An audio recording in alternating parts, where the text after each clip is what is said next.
wildcard Victoria Mboko wins her first WTA title over Naomi Osaka in a magical triumphal.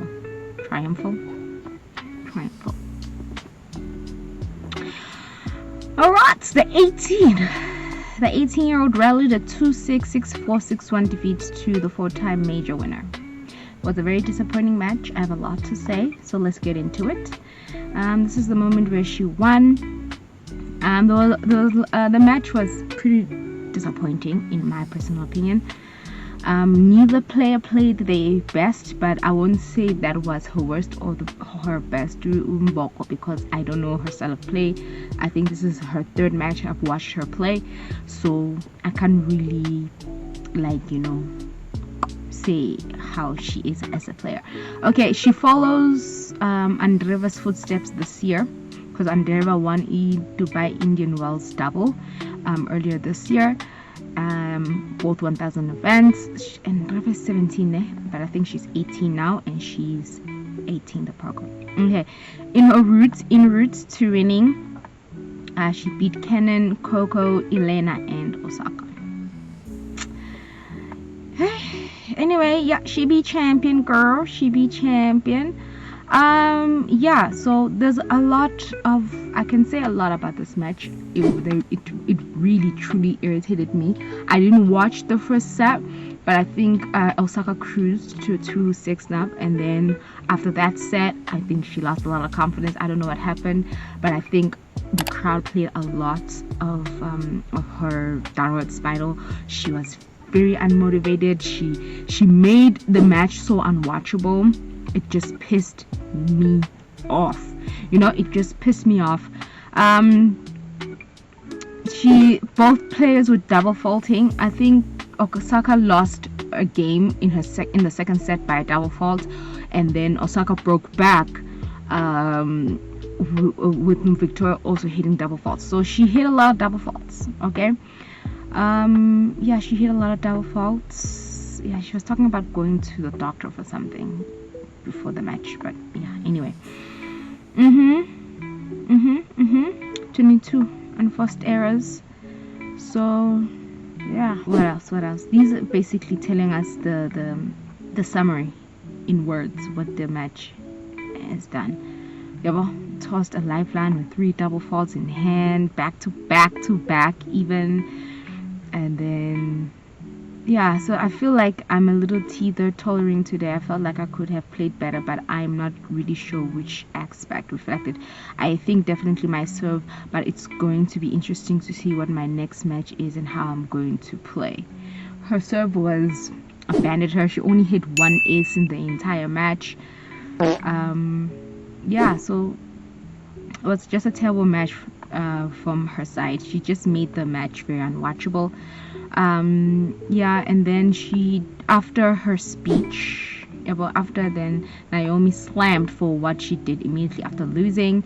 She's labeled as classless, as a sore loser, but she didn't do what Sabalenka did. It's not as bad as what Sabalenka did.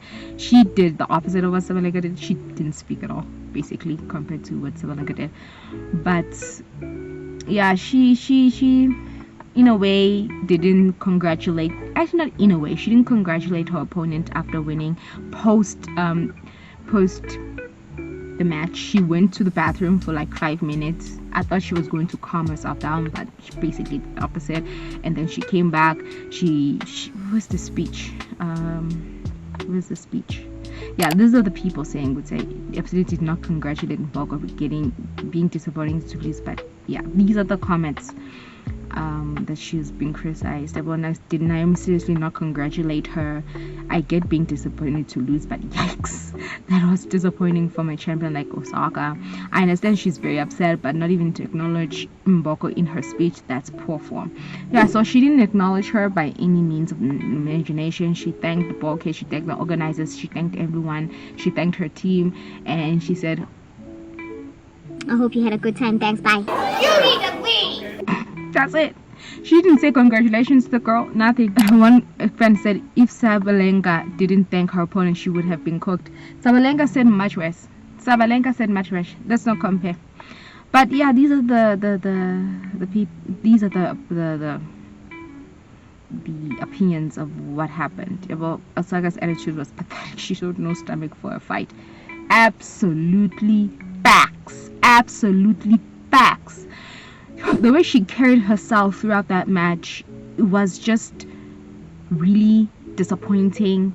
She felt like she didn't want to be there, especially at the end of the second set, where you felt like you're watching someone who was just going through emotions. I feel like she was so compacting her emotions, so because the whole 2 weeks, she was trying her hardest not to show emotion, not to overreact, not to do all those things. But after that win, where she saved 2 match points to leading up to this point, she tried by all means not to show enough emotion and be down home, like, and then she just fell apart in this match completely. She compressed, she acted like a baby, and then in the third set, when she got broken the second time, that's where you saw her tears come out. That's where she covered herself with a towel, and I'm like, girl, you are a very emotional person who has dealt and still deals with a lot of mental health issues, with being down on yourself and being depressed, how you sound post interviews, and now you're acting the way you're acting. You're taking away from this girl's first time in a final, first 1000 title, first time winning, first time playing against you, and you're taking away all that. Granted, the crowd played a major part in that match by shouting between sets, shouting between games, your serves. I get that. It was a lot of pressure on you, as well as the girl that was also playing for the first time. But for you to act in such a way, you don't care, or you acting so nonchalant, like hitting the ball, like, hey, let's make this game, let this game be over. There was no fights. There was no anything. And that pissed me off. So I really didn't like it. That's why I feel like we didn't see the best from Victoria because of how her opponent was. I think at some aspect it did also affect Victoria a little bit of how Naomi was acting. So this one I'll just show you as I'm talking of some of the highlights and everything. So I have a lot to say, but I don't want this video to be too long. It's a Friday, man, we have time. Then it says Naomi fails to congratulate that one. Let me see if I can find what she said. Yeah. Where is it? Yeah, this is her speech. She said, I don't really want to take up too much time. When the audience clapped for her, it's like, oh, thanks, I guess.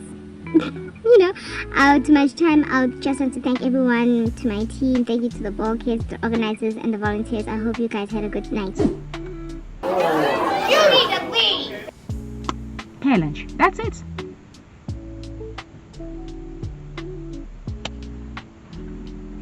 And then when she was asked, when she was asked later, she said, yeah, I mean, I definitely think it's kind of funny. This morning I was very grateful. I don't know why my emotions flipped so quickly, but I'm really happy to have played in the final, Osaka said. I think Victoria played really well. I completely forgot to congratulate her on the court. Yeah, I mean, she did really amazing. Oh, brother, this guy stinks! It is what it is, you know what I mean? And then Mboko was asked in her interview, but Osaka didn't do an interview. It's not the first time. She said, I think Naomi is an incredible player. Yeah, it doesn't change anything. Special moment. Yeah. Do I really have to say it? Okay, this really doesn't ever change what I think of her. I think she's still a really nice girl, and I still look up to nothing really changed after that match. I'm really happy that I was able to win today, but to play against her was also a really special moment for me. Don't meet your heroes, kids. Don't meet your heroes.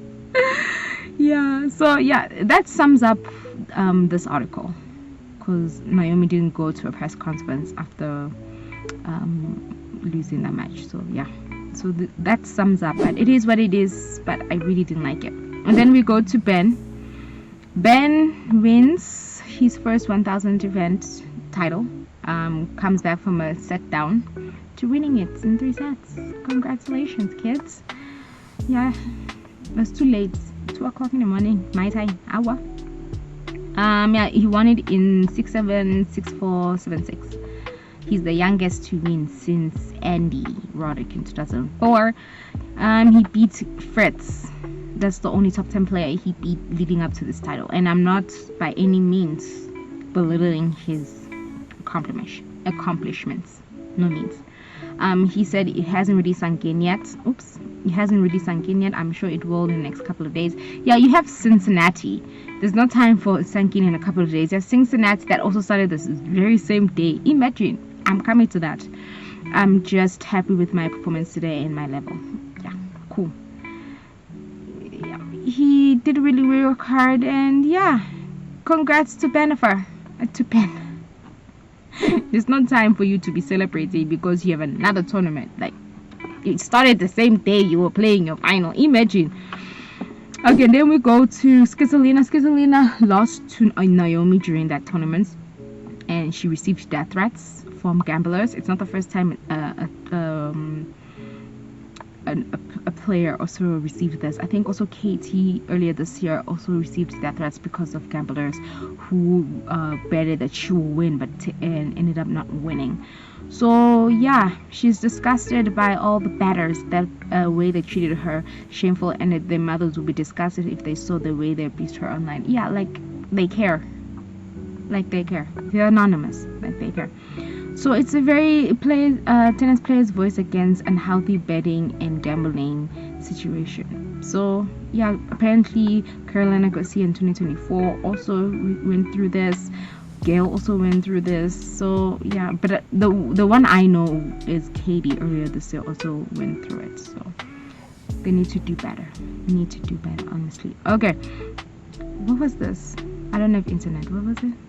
Yannick Sinner on the new perspective of the Cincinnati Open. I can't go back now, but yeah, he found it.